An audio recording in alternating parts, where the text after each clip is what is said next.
rabbil alamin wal aqibatu lil muttaqin. Wassalatu wassalamu ala sayyidina Muhammadin wa ala alihi wa ashabihi wat tabi'in. Amma ba'du, Rabbana zidna ilman warzuqna fahman.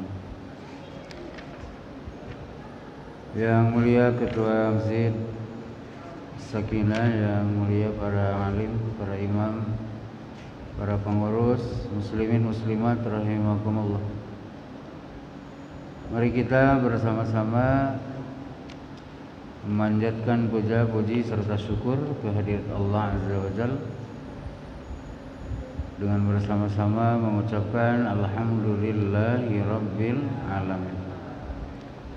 Berikutnya mari bersolawat bersalam kepada keluarga, kepada Rasulullah, keluarga dan seluruh sahabat.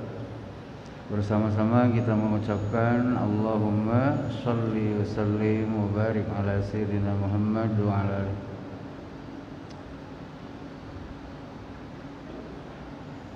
Kita lanjut ya, Sayyidul Istighfar. Bismillahirrahmanirrahim. Allahumma anta rabbi la ilaha illa anta khalaqtani wa ana abduka wa ana ala ahdika wa wa'dika mastata'tu. A'udzu bika min syarri ma sana'tu abu laka bi ni'matika alayya wa bi dhanbi faghfir li fa innahu la yaghfiru dzunuba illa anta. Ya, kita hafal lagi ya. Bismillahirrahmanirrahim. Bismillah. Turbatu ardina biriqati ba'dina yusfa bihi sakimuna biizni rabbina. Yang kedua, Allahumma rabban nas mudhibal bas ishfi anta syafi la syafi'a illa anta shifaan la yughadiru saqama. Yang ketiga yang kemarin ya, la ilaha illallah wallahu akbar. La ilaha illallah wahdahu la syarika lah. La ilaha illallah lahul hamdu wa lahul mulku. La ilaha illallah wa la hawla wa la quwwata illa billah.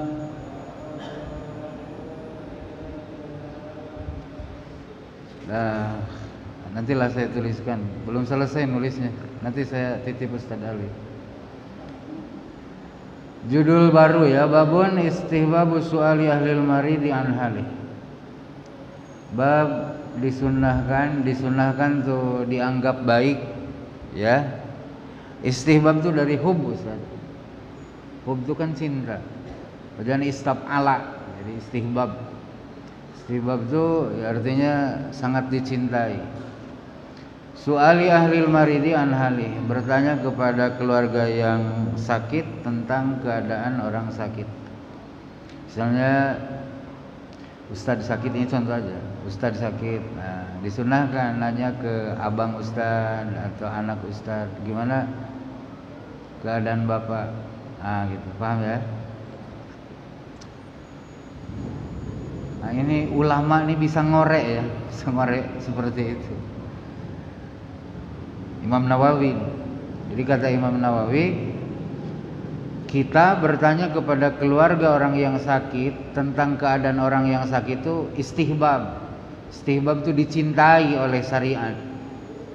Ya, bahasa kitanya disunnahkan, dianjurin, membuat Allah senang. ya, membuat Rasulnya ridho. An Ibnu Abbas radhiyallahu anhu, pertama dari Abdullah bin Abbas radhiyallahu anhu. Semoga Allah meridhai kepada Abdullah dan kepada ayah beliau Al-Abbas. Kata beliau, anna Ali bin Abi Thalib radhiyallahu taala anhu, bahwasanya Sayyidina Ali putranya Abu Thalib radhiyallahu anhu, kharaja min indi Rasulillah sallallahu alaihi wasallam fi wajhihi alladhi tuwfiya fi.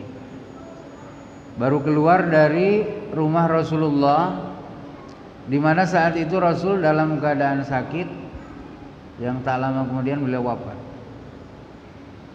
Faqalan nas, maka orang-orang yang ada di luar rumah Rasulullah yang menunggu kabar bertanya kepada Sayyidina Ali, ya Abul Hasan, wahai bapaknya Al Hasan. Nah, ini kunyah bagi Sayyidina Ali.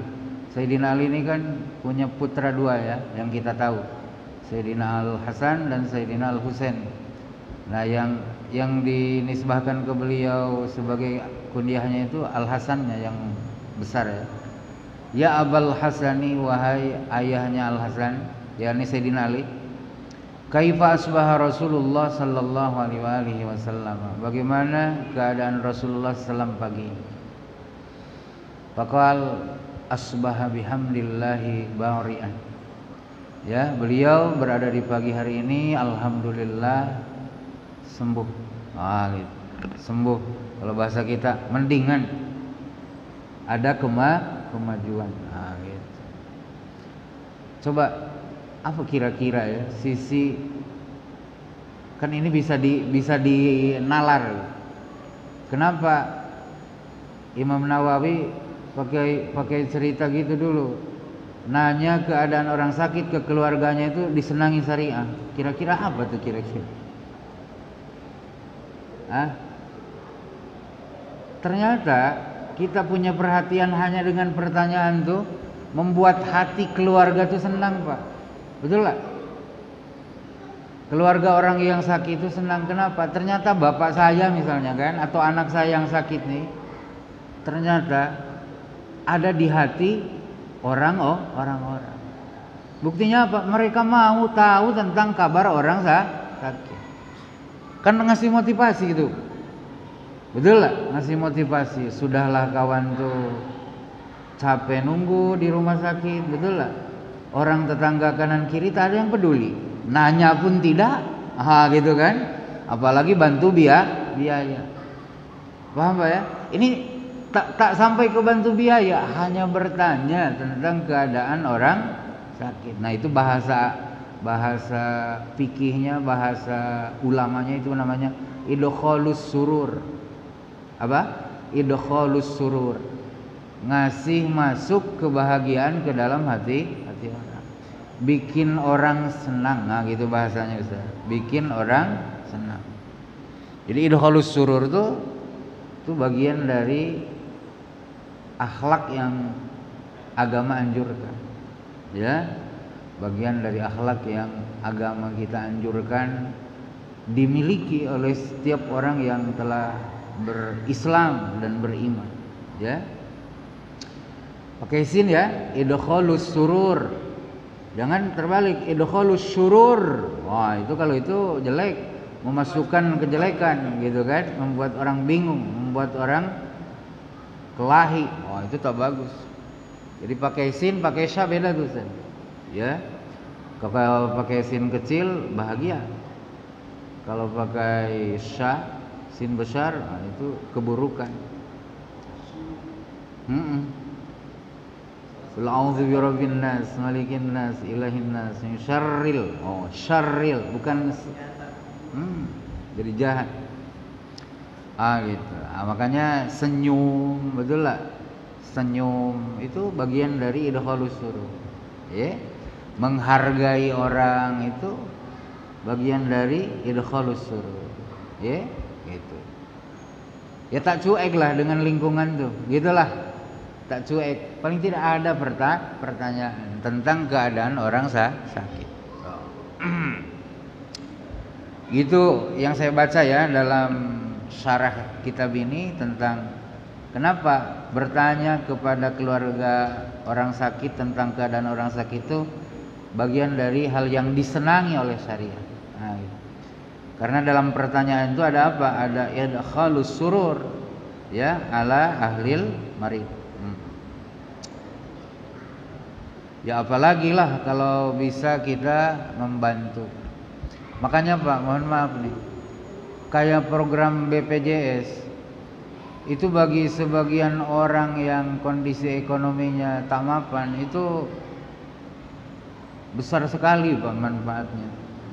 Orang dulu tak berani ke rumah sakit itu karena tak punya PT, tak ada duit, betul. Sekarang BPJS tuh meskipun ya rumah sakit pun tak jamin masuk rumah sakit pasti sehat kan, gitu. Mereka kan hanya upaya juga, tapi itu membuat orang-orang yang ekonominya tak mapan itulah bahagia. Maka luar biasa pemerintah yang punya gagasan dengan BPJS itu, dia dapat pahala gede, ya dapat pahala gede, membuat orang hatinya senang.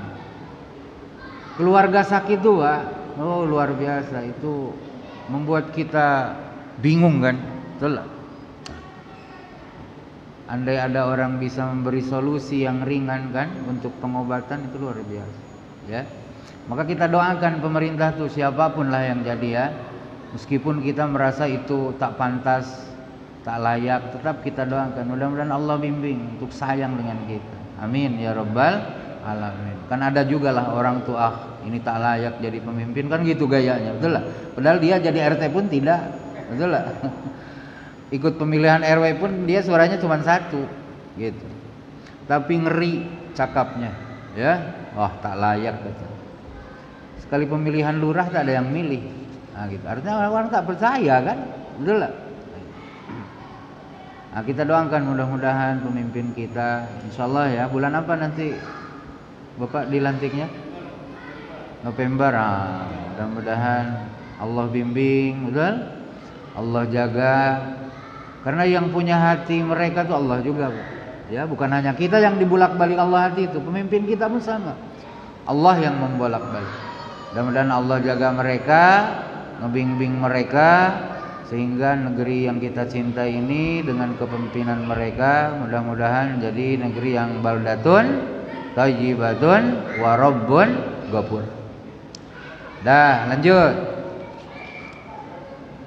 Gitu.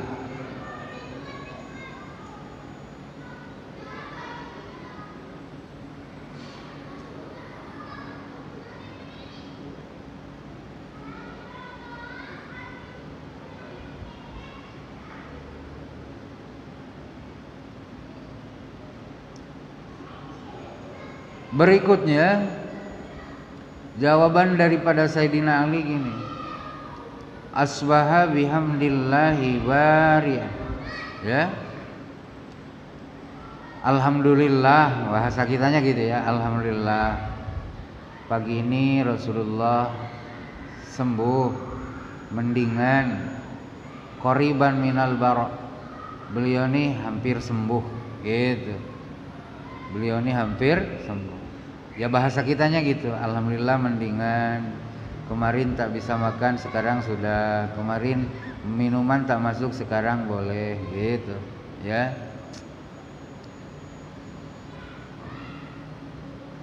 Nah, kemudian berikutnya, ini juga menghabarkan dengan kita bahwa Nabi itu adalah makhluk yang paling Allah cintai. Paham ya? Makhluk yang paling Allah cinta. Tapi dalam hidup beliau, ya, beliau ini justru malah mendapat banyak ujian. Jelas, mendapat banyak ujian. Sampai-sampai beliau tak disenangi oleh kaumnya sendiri, gara-gara kebenaran yang beliau bawa. Jelas. Sampai-sampai diusir. Ya, sampai-sampai diusir. Bahkan paling puncaknya mereka berupaya membunuh. Betul? Nah, di akhir hayatnya pun Rasulullah tuh tidak wafat dalam keadaan sedang sehat, tapi justru wafat dalam keadaan sedang sakit. Nah, Makanya jangan sama sekali kita punya statement, anggapan, apalagi keyakinan.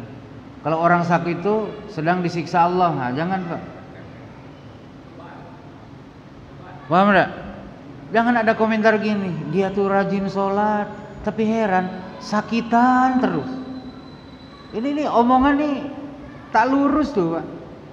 Apa hubungannya sering sholat dengan sakitan terus? Kan tak ada. Paham enggak? Heran katanya bapak tuh kalau ke masjid subuh paling duluan, tapi tiap minggu ke rumah sakit berobat. Ditanya kenapa? Aduh, ada keluhan pinggang, ada keluhan ini. Justru Pak, betul lah. Orang tuh makin cinta dengan Allah, maka Allah pun makin cinta dengan dia. Nah, untuk menguji cinta kita tuh Allah kirimkan dua hal bentuk ujian. Ada ujian yang sesuai dengan keinginan kita, sehat mulu, kaya mulu, gitu kan? Tak ada yang sakit, sendi itu tak ada yang sakit, mata tak ada yang robek. Nah itu bentuknya seperti itu. Ada, ya. Kalau para nabi diwakili oleh Nabi Sulaiman, Nabi Dawud, betul lah. Kata beliau, wah ini semua ini adalah ujian dari Allah. Gitu kan? Asykuru am akfur? Apakah aku bisa bersyukur atau justru malah aku mengingkari nikmat? Ada juga cinta Allah itu ujiannya berupa hal-hal yang tak sejalan dengan keinginan. Pengennya sehat, sakit. Betul lah. Pengennya kaya, miskin. Ya. Pengennya anak soleh-soleh, berandal, 2, yang 3 baik. Ini ujian nih Pak. Paham ya? Ujian. Nabi Nuh, 3 orang baik-baik, ada 1 degil minta ampun. Ini ujian. Betul lah, ujian. Bapak jangan nyari-nyari dosa Nabi Nuh. Apa dosa Nabi Nuh sampai anaknya 1 kayak gitu? Jangan gitulah. Kan begitu caranya analisa. Karena dia dicintai Allah, maka dia diuji. Betul lah.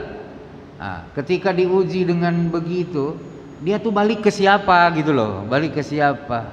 Minta tolong sama siapa gitu kan? Nyadar tak sebagai hamba yang tak bisa apa-apa, yang la haula wala quwata illa billah. Gitu Pak. Rasul tuh gitu Pak. Ya, Rasul tuh gitu. Nah, maka dalam ilmu kalam, dalam Aqaid 50, ya, ada 1 sifat jaiz bagi Rasul. Apa itu? Al-a'rad al-basyariyah. Rasul itu jaiz, mungkin disifati dengan sifat-sifat yang melekat pada manusia. Seperti apa? Kalau lapar Rasul ada. Penyelesaiannya ya makan. Maka dalam Quran disebutkan mereka tuh yamsuna fil aswaq. Para nabi, para rasul tuh dari dulu-dulu ya tak ada yang di gua terus. Mereka ada jalan ke pasar, muamalat. Paham enggak? Gitu. Bapak jangan ngebayangin Rasul tuh di masjid aja dari pagi sampai pagi. Tak ada ke pasar, tak ada jual gitu. Enggak. Paham Pak ya? Berinteraksi baik dengan yang seiman atau yang tidak seiman. Ya, dengan yang seiman jelas lah, betul lah. Dengan yang tak ada, dengan yang tidak seiman sekalipun ada interaksi, ada muamalah. Saya baca malam tadi dalam tafsir Imam siapa? Imam Ar-Razi ya. Bahwa Rasulullah SAW itu pernah dikasih susu sama orang Yahudi. Rasul terima? Diterima Pak, diterima. Bahkan Rasul berdoa untuk dia. Ini Yahudi nih, Yahudi. Allahumma jammilhu. Ya Allah, gantengkan dia. Disaksikan oleh para sahabat yang mendengar doa Rasul untuk Yahudi itu, sampai dia umur 70 tahun, si Yahudi yang didoakan oleh Rasul itu tak ada uban di kepalanya. Paham ya? Artinya dengan tetangga yang non Islam pun Rasul ada muamalah. Bahkan ada doa kan. Sekali ini kita sekarang nih macamnya sakral lah ngedoain orang, betul lah. Jangan didoain dong, tak seiman katanya. Betul lah. Rasul kita yang ngedoa mereka ke Allahumma jammilhu. Abdullah bin Umar lagi jalan katanya di pasar. Beliau bersalam dengan seseorang. Ya kalau orang di Madinah Pak, nak muslim nak kafir ya sama-sama aja pakainya serban, pakai gamis kayak ustad. Kalau di sini tak mungkin lah orang pakai ginian, orang Yahudi atau Nasrani.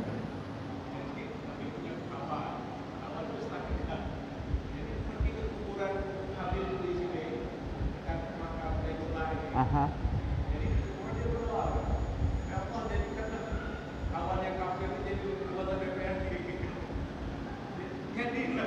Jadi dia, jadi kan?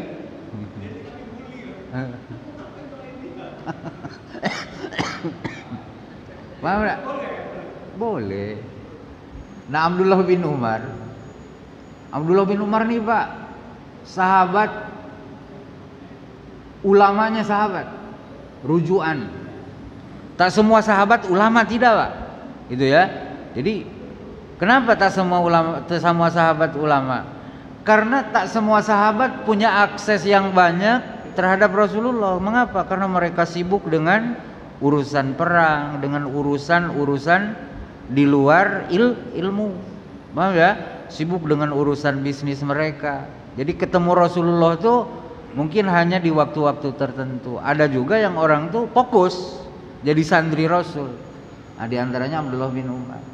Nah, satu waktu beliau lagi jalan, bersalamlah dengan laki-laki itu. Assalamualaikum warahmatullahi. Dia jawab, Waalaikumsalam warahmatullahi. Kata-kata yang Nasraniyun ya Abdullah. Itu orang Nasrani ya Abdullah. Balik lagi dia. Ayo tolong balikan salam saya tadi.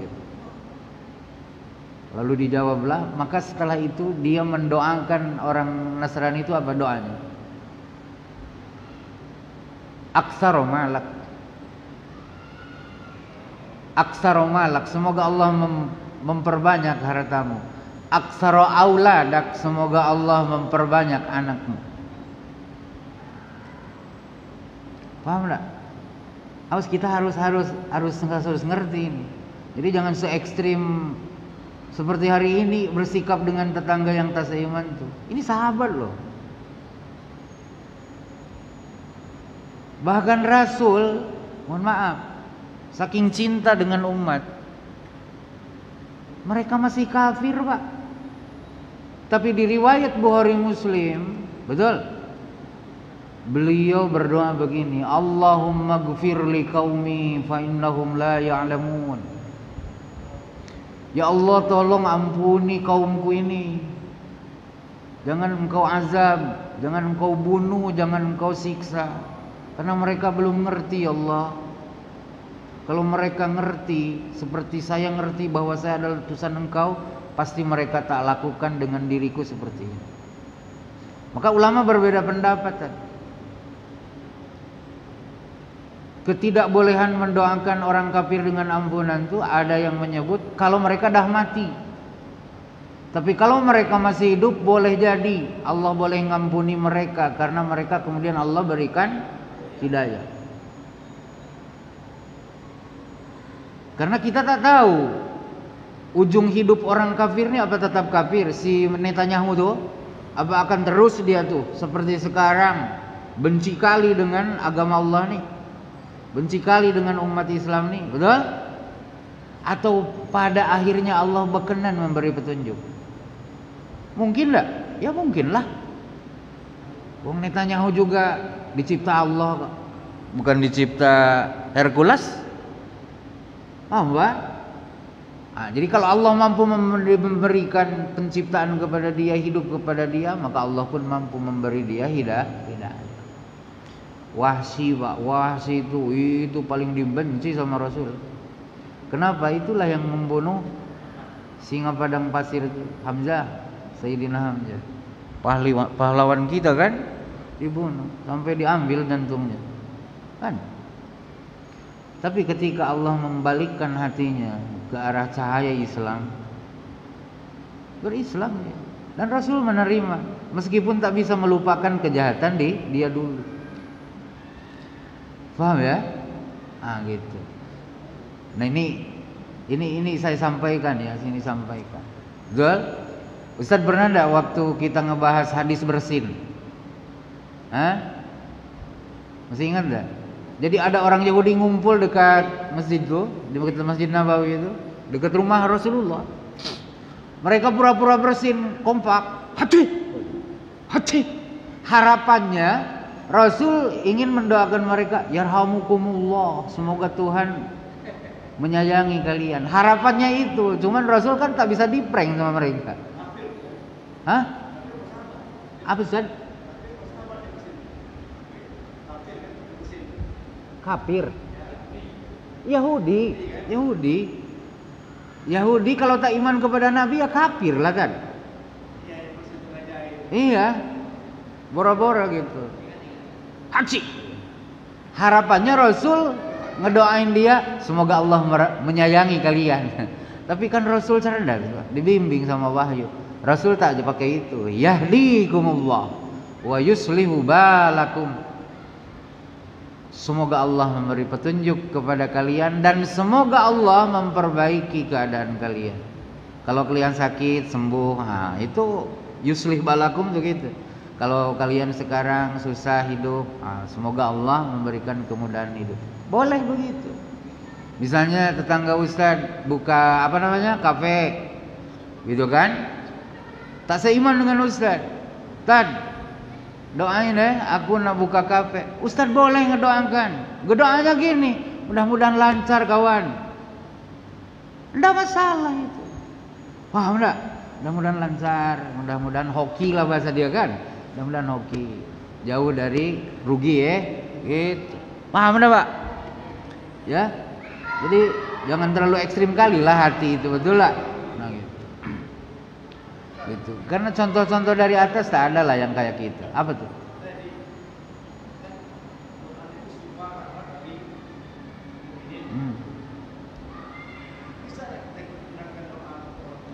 Ulama ada yang membolehkan?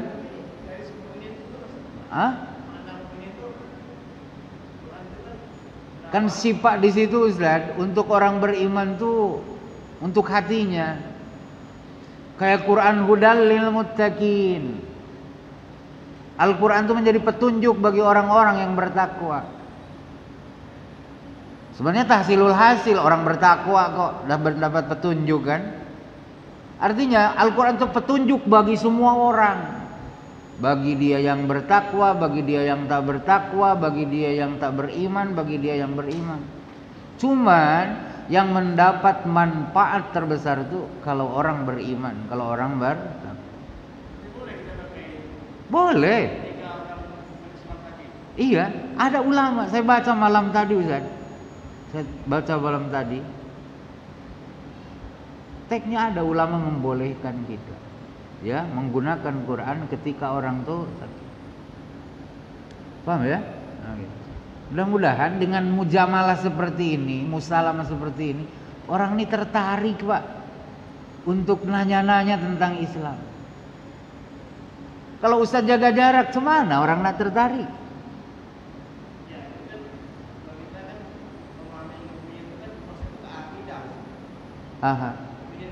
Iya.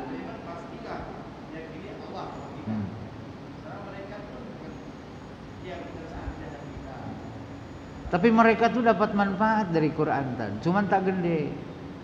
Beda dengan orang beriman. Mereka orang beriman merangkul semuanya.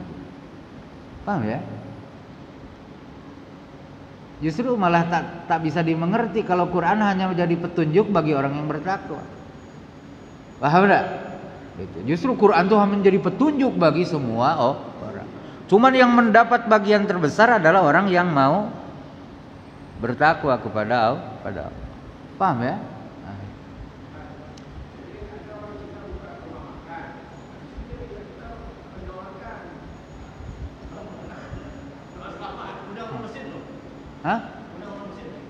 Tak apa, doakan saja. Tapi jangan doakan doakan yang jelek, lalu doakan yang baik-baik.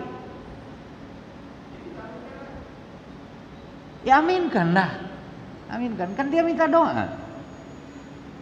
Ini berat kan? Ini berat. Orang dah simpati dengan kita yang mengimani Allah itu kan bagus. Bukti simpati itu apa? Tolong doain kami.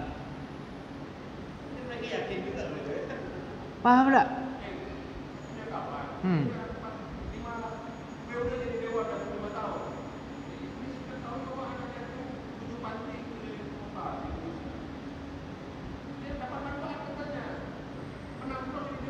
Iya.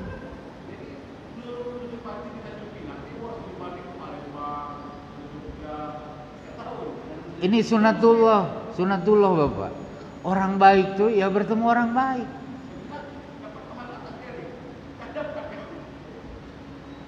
Kalau pahala mungkin tidak Pak, tapi kebaikan akhirat bagi dia tuh ada. Ustadz tahu enggak? Neraka tuh 1 level atau 7 level? 7 level. Untuk siapa itu? Untuk orang-orang kafir. Masa orang kafir 1 level yang 6-nya kosong? Betul lah. Apa yang membuat mereka beda tingkatan nerakanya itu? Itu tadi sama-sama kafirnya, tapi kebaikannya beda-beda, kejahatannya berlevel-level. Gembong narkoba, Escobar tuh, tak mungkinlah sama dengan gembong narkoba deket Pinang, yang hanya ngedarnya 1,5 on, 2 on. Ke neraka 1 tingkat, kan tak mungkin. Sama-sama kafirnya, betul lah. Ya jadi ada manfaatnya, kebaikan-kebaikan yang mereka buat. Meskipun mereka tetap abadi dalam neraka karena kekafirannya, tetapi itu akan membuat tingkatan derajat nerakanya beda. Makanya orang kafir yang baik dengan orang kafir yang jahat bagus mana? Oh kan orang kafir yang baik, betul kan? Nah, gitu. Iyalah, muamalah. Ustaz baca di surah An-Nisa itu, tak semua orang kafir oleh Rasul dienyahkan dari percaturan politik Islam. Kalau mereka buat perjanjian kita damai, kita perang mereka bantu, kita perang mereka tak bersekutu dengan musuh kita. Kata Rasul lindungi mereka tuh. Oh, paham tak? Lindungi. Bacalah surah An-Nisa itu kan di ujung-ujung tuh ada. Paham Pak ya? Bahkan Bapak termasuk melampaui batas dalam berdoa. Kalau doa Bapak gini, ya Allah, berkenan Engkau tidak ada satupun orang kafir di muka bumi ini, semuanya beriman ya Allah. Itu kata ulama itu melampaui batas dalam doa. Kenapa? Karena Allah tak akan kabulkan apa yang Bapak sampaikan. Kenapa? Allah dah janjikan di Quran kalau aku, tapi aku enggak.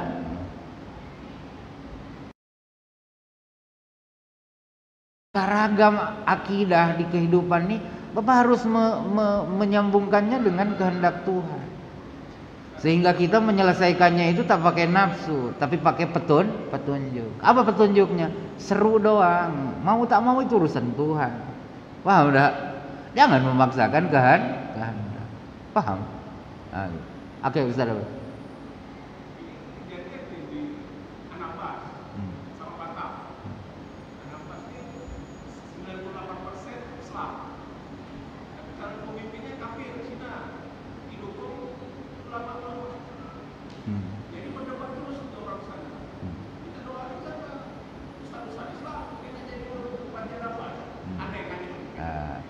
Nah kalau itu Ustaz, kalau itu kan ceritanya lain lagi, betul lah.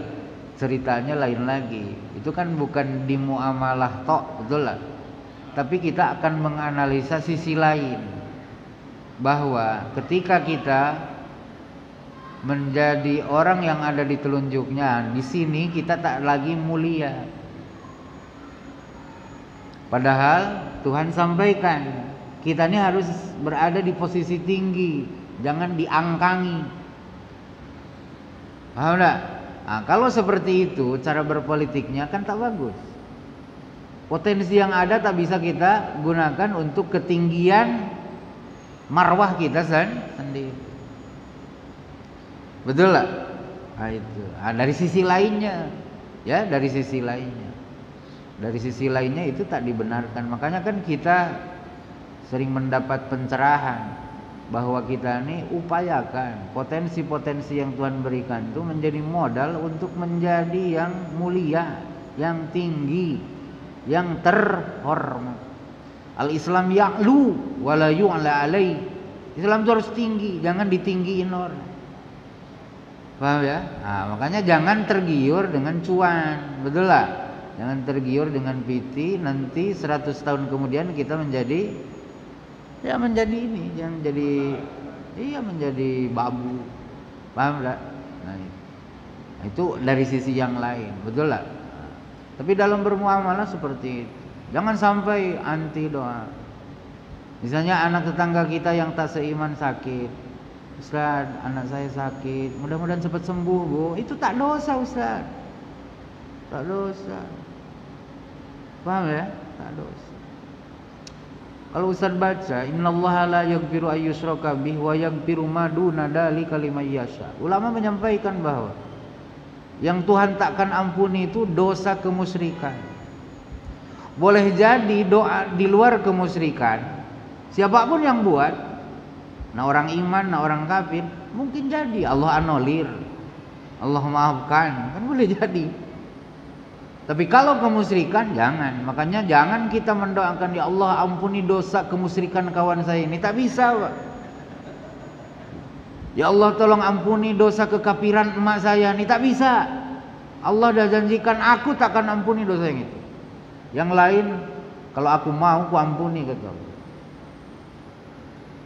Paham Pak ya? Nah, itu boleh gitu.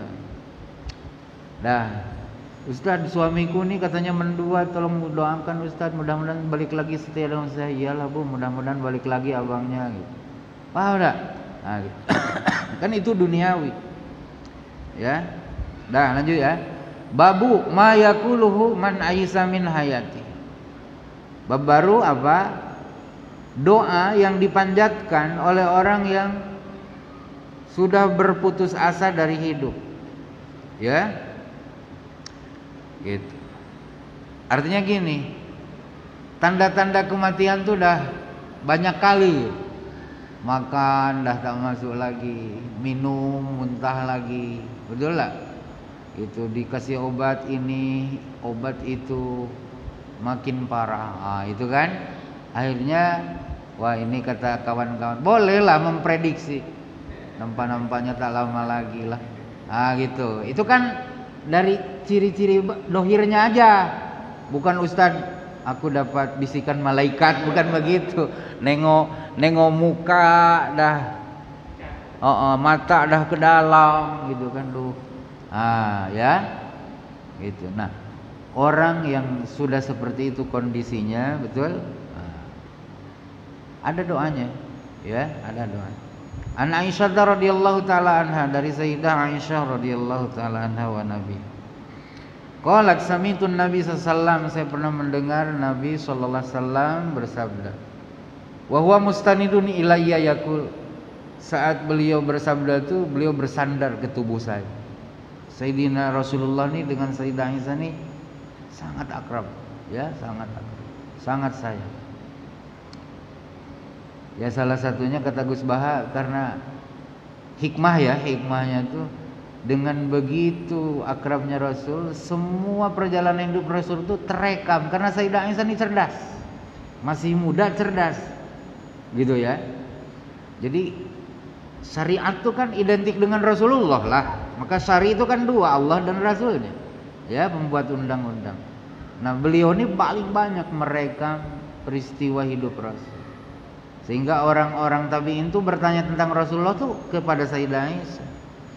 Saking tahu seluruhnya kehebatan Rasul dan mulianya kehidupan Rasulullah, beliau langsung mentasbihkan Rasul itu dengan Quran. Karena hulukuhul Quran, Rasulullah itu akhlaknya adalah Quran. Oh, Rasul adalah Quran, kan gitu. Betul lah. Isim kanannya Rasulullah, khobar kanannya Quran, kan gitu. Oh, gitu. Waktu itu beliau bersandar ke tubuh saya. Beliau bersabda. Nah ini di akhir wafat Rasul nih, ini doanya. Allahumma gfirli warhamni wa alhiqni birrafiqil a'la. Allahumma ya Allah igfirli, tolong berkenan ampuni saya. Warhamni, berkenan engkau menyayangi saya. Wa alhiqni birrafiqil a'la, ya Allah segera pertemukan saya dengan teman-teman tertinggi, para malaikat. Nah, wa alhiqni birrafiqil a'la itu ini isyarat tak lagi hidup di bumi ini, tapi berpindah ke alam yang mulia bersama para malaikat. Ini boleh dihafal kan? Tapi kalau udah gitu, udah nengok, ya Allah nampaknya tak lama lagi nih, ya udahlah. Nah, kalau masih sehat tak usah lah baca ini.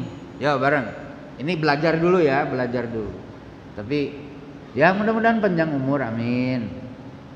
Allahumma gfirli, ya bareng. Warhamni wa alhiqni birrafiqil a'la.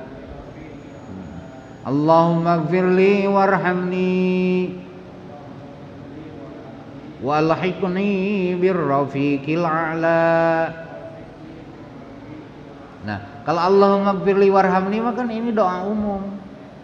Ya, dalam sholat ada, di luar sholat ada. Tapi wa alhiqni birrafiqil a'la, nah ini yang spesial. Wa alhiq, dan segera pertemukan wahai Allah nih akan saya birrafiqil a'la, dengan teman-teman yang mulia, para malaikat maksudnya. Ah berarti pindah alam. Nah, wa alhiqni birrafiqil a'la nih kalau masih sehat kayak begini, enggak usah dulu. Betul lah? Enggak usah dulu. Kan tadi judulnya liman ayisa, bagi orang yang sudah putus asa dari apa namanya? Dari hidup. Wah, ini dah dekat nampak. Nah, ya, dah dekat. Saya pernah 2000 berapa ya? 2009 saya ditelepon. Orang Pinang juga, tapi di ujung sana. Bukan di ujung sini, di ujung sana. Ustaz katanya tolong bantu doa, boleh lah? Apa saya bilang? Nenek saya nih dah 3 hari tak ninggal kata dia. Allahu Akbar, saya bilang. Ngapa pula begitu saya bilang. Kasihan Ustaz katanya. Dah tak masuk apa-apa. Tapi masih bernapas. Ya Allah saya bilang. Nah, kayak gitu Pak, ayisa min hayati itu maksudnya. Ya, ayisa min hayati. Ya kalau sudah tak bisa nafas lagi, tak mungkinlah ingat dengan doa ini meskipun sekarang belajar kan. Nah maka yang hiduplah berdoa dengan dia, untuk dia. Paham ya? Kalau merasa bahwa kematian lebih baik bagi dia. Nah, doanya cuman ya gantilah niknya jadi hakku gitu kan. Allahumma gfir lahu warhamhu wa alhiqhi birrafiqil a'la. Tuh gitu. Ya Allah ampuni dia, ya Allah sayangi dia, ya Allah segera pertemukan dia dengan teman-teman yang mulia, para malaikat. Itu tinggal ganti aja domirnya. Paham Pak ya? Nah, ya kita bisa-bisa aja ngedoain. Besoknya telepon, Ustaz alhamdulillah dah meninggal. Ada saya bilang orang alhamdulillah dah meninggal. Harusnya inna lillah, dia alhamdulillah dah meninggal gitu. Nah, gitu. Mungkin dah capek juga, betul lah? Dah capek nengoknya, kasihan kan? Bisa. Allahumma gfir lahu warhamhu wa alhiqhi birrafiqil a'la, atau wa alhiqha birrafiqil a'la. Wa alhiqha birrafiqil a'la. Hah? Apa itu? Boleh lah, boleh. Nah, itu kan cara ngeharkat aja. Kalau kita semuanya bisa lah.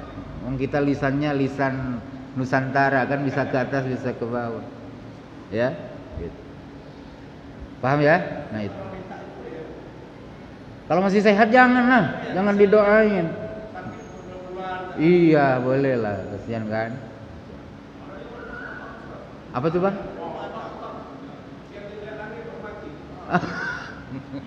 Ada gitu.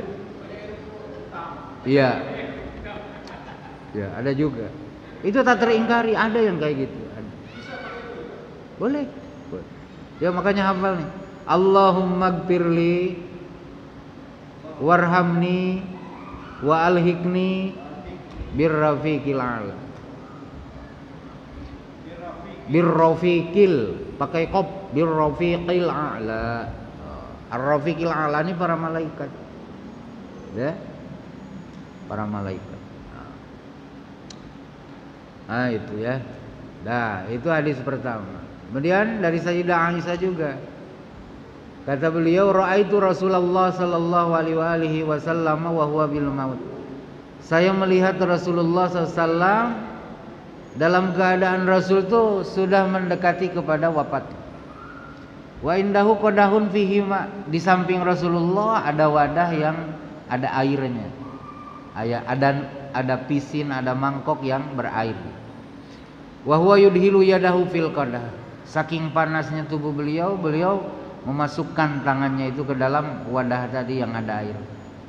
Sumayam sahu wajahu bil ma. Kemudian beliau mengusap wajahnya dengan air tadi. Sumayakul, kemudian beliau berdoa, Allahumma a'inni ala ghamaratil maut wa sakaratil maut.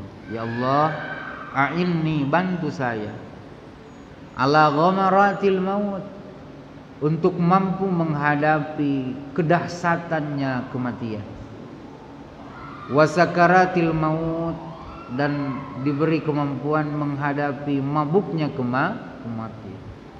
Ini Rasul nih Pak.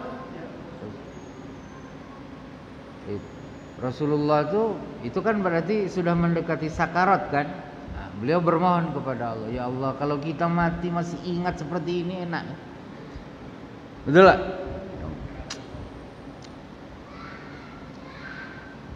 Terus sadar dengan Allah kan. Ya coba lihat. Allahumma inni ala ghamaratil maut wa sakaratil maut. Ya Allah, bantu saya ala ghamaratus syada'id. Ya Allah, bantu saya untuk bisa menghadapi, sukses menghadapi gentingnya kematian. Ini mana tak genting Pak, yang menghadapi kita, istri kita sesayang apapun tak bisa bantu kita. Betul lah. Anak kita sesaleh apapun tak bisa Pak menghadapi cobaan. Dan itu ending hidup tuh di situ. Kalau kita sukses, itulah anugerah terhebat. Maka kita melenggang nanti ke surganya. Tapi kalau di situ kita gagal, nah inilah yang disebut dengan su'ul khotimah. Orang yang tidak sukses menghadapi gentingnya kematian, itu yang su'ul khotimah. Dia lebih memilih bujukan setan. Karena setan itu Pak, upaya terakhirnya disitulah, mencari kawan untuk di neraka itu. Jadi segala daya dan upaya dia buat di hari itu sehebat-hebat. Paham ya? Paham. Tapi bagi Allah, meskipun ilmu kita, kesalehan kita tak seberapa, betul? Kalau Allah mau kan bisa saja kita husnul khotimah. Maka baca ini. Ya bareng. Allahumma a'inni. Ya Allah, bantu saya ala ghamaratil maut,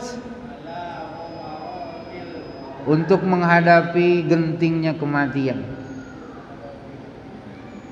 wasakaratil maut, dan memabukkannya kematian. Jadi kematian itu diserupakan dengan arak, yang kalau diminum itu kan kita tak jelas arah. Rumahnya di situ, jalan ke sana. Mau kemana bang? Mau balik katanya. Tapi jalannya ke sana. Itu saking apa? Akal dia begitu digoncangkan oleh arak. Nah kematian tuh gitu. Harusnya bertuhan-tuhannya Allah, saking gentingnya, datang lagi musuh kan, bisa-bisa kita salahnya nyempur. Makanya Ustaz nanti di depan kalau ada orang sedang sakratul maut, bantu oleh yang masih sadar untuk dibimbing ucap la ilaha illallah. Lakinu mautakum bila ilaha illallah. Dah lah ya, habis insyaallah pekan yang akan datang. Mudah-mudahan ada manfaatnya. Mohon maaf kekurangannya. Subhanakallahumma wa bihamdik asyhadu an la ilaha illa anta astaghfiruka wa atubu ilaik. Assalamualaikum warahmatullahi wabarakatuh.